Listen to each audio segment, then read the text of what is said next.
Hoodwinked 2 Hood vs. Evil is the animated feature film from 2011.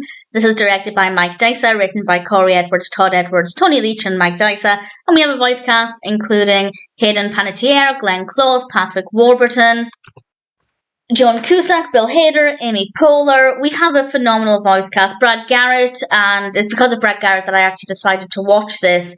I had seen the first film, and it was basically as not good as the reviews suggested, so I didn't rush to watch this one, but I'm watching a lot of Brad Garrett films, so I decided to. It was finally time to give it a chance.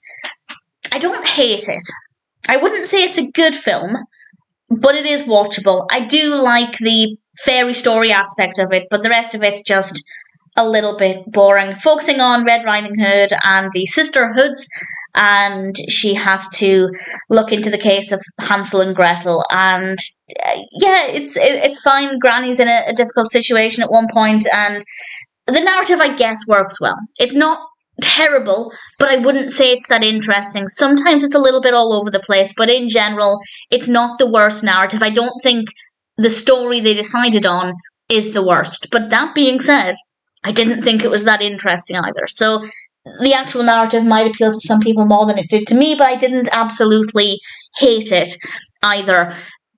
I don't like the animation style. Again, it's not hideous. It's not the worst in the world, but it's not very nice to look at. It's not very satisfying at all. So that's another thing that just doesn't work in its favour. However, the voice acting is good, and we do have a nice cast of fairy story characters. So that part of it does appeal to me. And I think that's a bit that made it watchable. Had it just been a random animation, maybe about Red Riding Hood, but then none of the other characters were recognisable from classic children's stories, I don't think I would have really got much entertainment out of it, apart from, of course, the amazing voice cast. So it's not great. If you didn't like the first film, I'd say it's probably not worth it.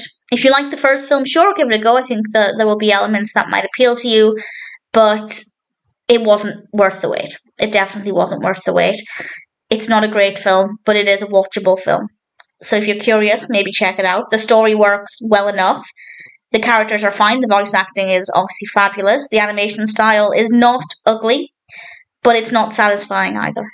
So all things considered, I'd say, at best, Hoodwinked 2, Hood vs. Evil, is an average film. If you like the first one, give it a go. If you didn't like the first one, I'd say it's definitely not an improvement. It's not worth watching. Check it out if you're curious, but if you decide not to, you definitely won't be missing out on much.